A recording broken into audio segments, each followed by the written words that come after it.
So good. Friends, let's go ahead and begin our practice. And I'd like to start our practice today by inviting the chime to sing.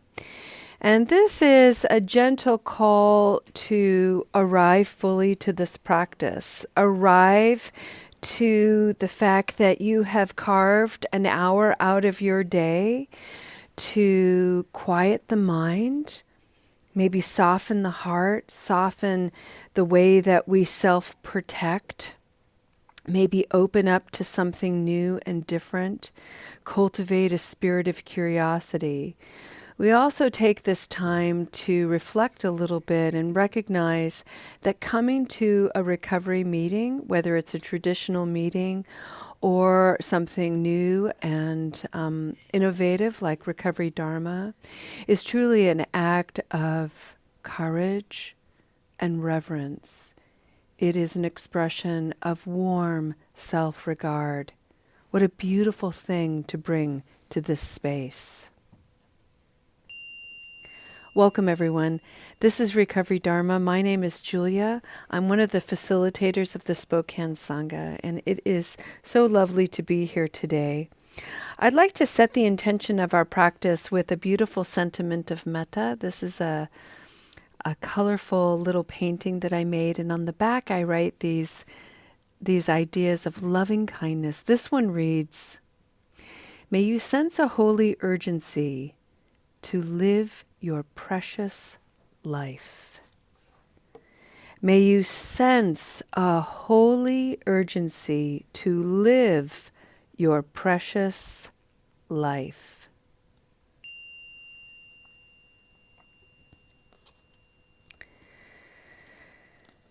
Take time to arrive. Take time to settle. Take time to observe whether or not stillness is available to you today, and invite however you're going to be in this practice to be perfect. We don't always have the capacity for stillness, and that's okay. Many of our community members take us on walks, drives. Many of us are working in the garden or fixing lunch.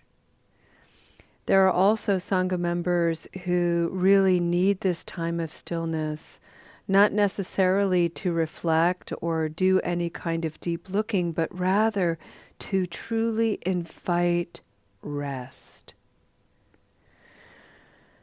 The ways we show up to meditation are on a very broad spectrum, and wherever you are, allow yourself plenty of suppleness to be just as you are, and allow the practice to find you, to embrace you, and breathe. Breathe to initiate receiving the wisdom of the Dharma.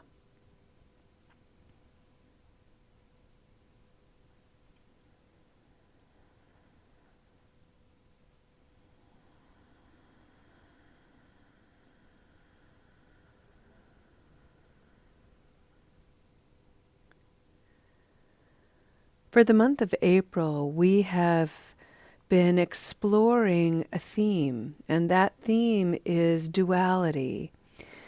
The way the Western mind has been conditioned to think in either or terms.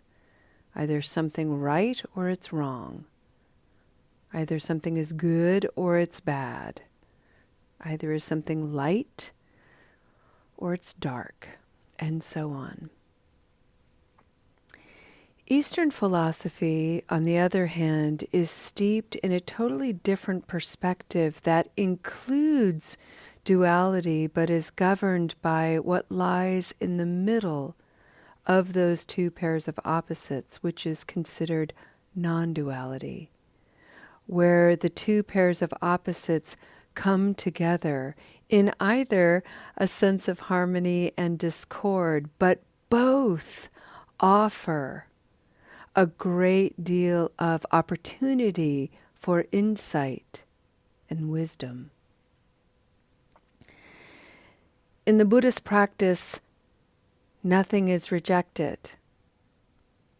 Everything is examined. And in that place of even dualistic thinking of everything and nothing, it is all dropped. And we learn to simply be. And as simple as that sounds, it's profoundly difficult because the conditioning is so deep. The good news is that we have teachings of the Buddha to help guide us and to help remind us. They're a little bit like bumpers on a bowling alley to kind of keep our ball a little bit more centered. And we bump into these bumpers occasionally as we go along our life. And with respect to duality, I thought I would bring forward for you today something in Buddhism called the 8 worldly winds. The 8 worldly winds. And I'd like you to think of those 3 words and really allow the poetry of them to create imagery in your mind, something pleasant and open, something curious and beautiful. 8 worldly winds.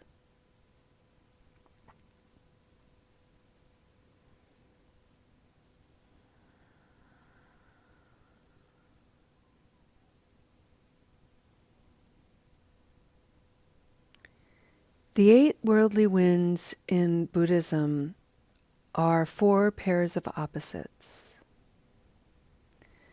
Legend says the Buddha, in his teachings, decided that these 4 pairs of opposites can be used as a place to distill all of our discomfort and suffering. Whatever we're experiencing as unpleasant, as disruptive and discursive, as suffering and misery, can be applied to one of these 4 categories in a very simple way. They are pleasure and pain,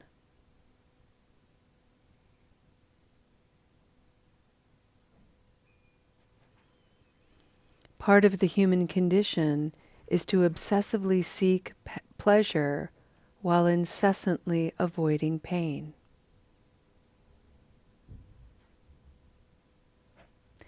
Another pair of opposites is praise and blame.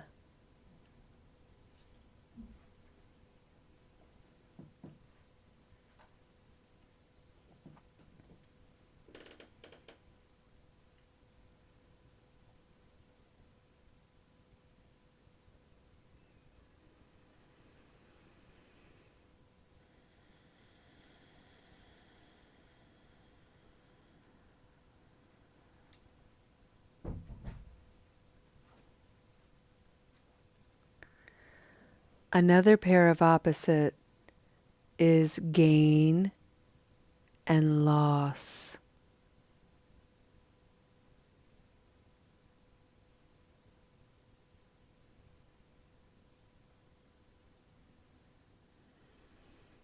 And the 4th pair of opposites for the 8 worldly winds is fame and disrepute.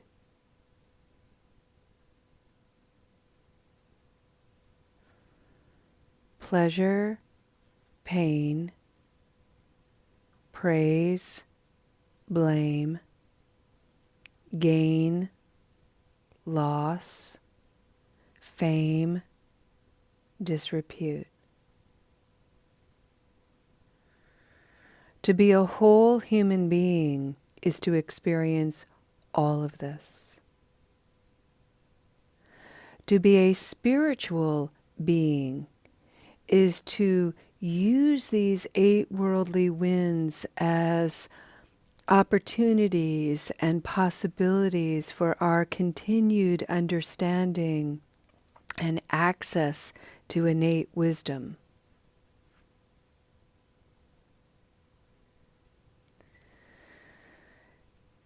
To be a spiritual and whole human being is to recognize our propensity to accept what feels good and to reject what doesn't, and to work on creating a neutral environment, to create conditions that harmonize the habit energy that we all possess, to separate and divide and bring things together and coalesce things so that we can look deeply.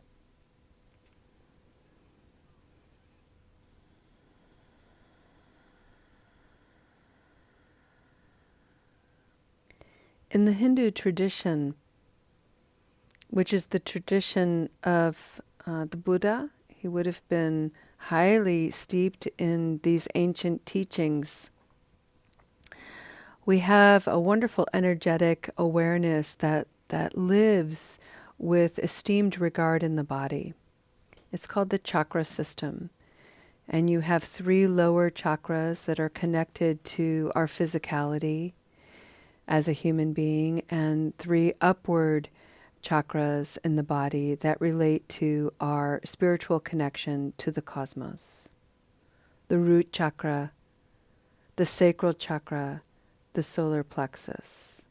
This is all related to the legs, the feet, the pelvis, the genitals, the reproductive organs, the core body. The upper chakras are related to the throat and ears, sense perceptions, the third eye of insight, and the crown, the very top of the head, which is the place of real opening to universal connection. The physical realm of the body and the spiritual realm of the body merge and coalesce at the level of the heart. So to neutralize and to help apply a degree of equanimity, one of the limitless qualities that we can practice is to get in touch with the heart. And the heart chakra isn't just at the heart organ. It is that whole area of your heart, front and back. It includes your shoulders and your arms and hands. It includes the way you reach out, wrap around someone, wrap around yourself. It includes the way you express yourself with your hands, the way you create, the way you touch.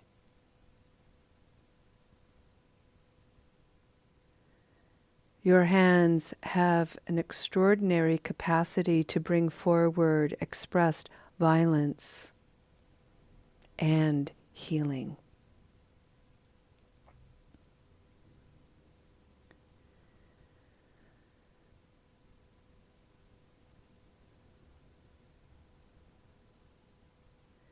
Both of those qualities live within us, and it is not a matter of making one the enemy and the other the saint.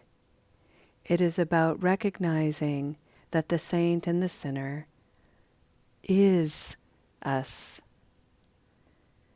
How do we bring them together in harmony? How do we highlight what we want to bring forward that will be the most transformative and healing? How do we bring forward the qualities that will reduce harm and bring peacemaking? How do we bring forward the 3 other limitless qualities at the level of the heart, our loving kindness, our compassion and joy. His Holiness the Dalai Lama says the best way to do it is to offer it to yourself. Practice loving kindness toward yourself. Practice compassion and forgiveness toward yourself. Be daring in your expressive joy. And above all things, take stock of when duality is rising within you and be open to learning and shifting your relationship to negativity and positivity. And once you've done all that, bring it out into the world, to your family and your friends, to your pets and plants, to your communities, and so on.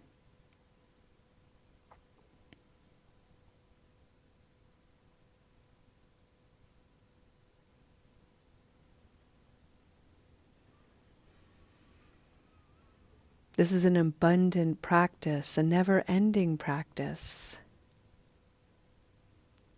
And my wish for us all is to enjoy it, to enjoy the practice.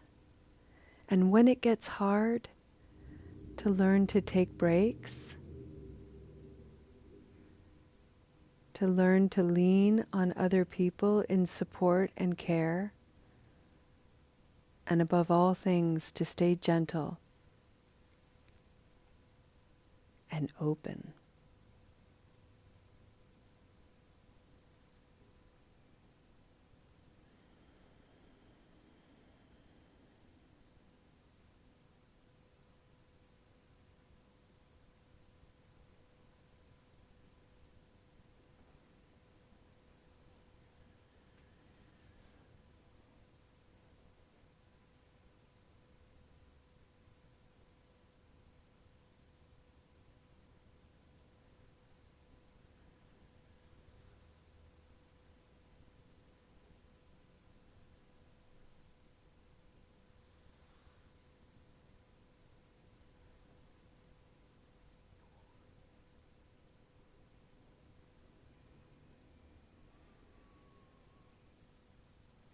Friends, as we take a step toward the conclusion of this practice today, let's just take a couple of deep breaths in, recognizing once again the 8 worldly winds that we can turn to as guides, as bumpers, keeping us concentrated on the Noble Eightfold Path. Pleasure and pain, praise and blame, gain and loss, fame and disrepute.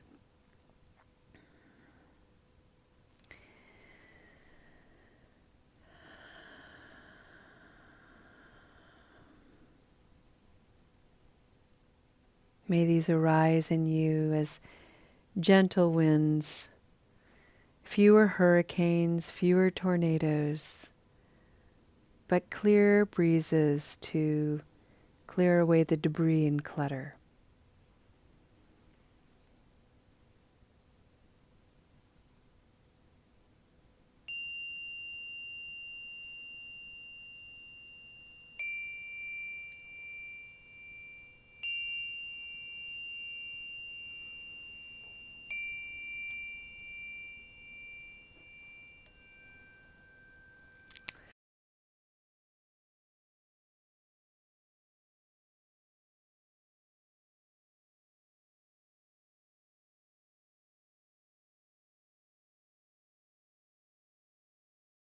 Alrighty, friends, let's go ahead and end our practice with a dedication of merit.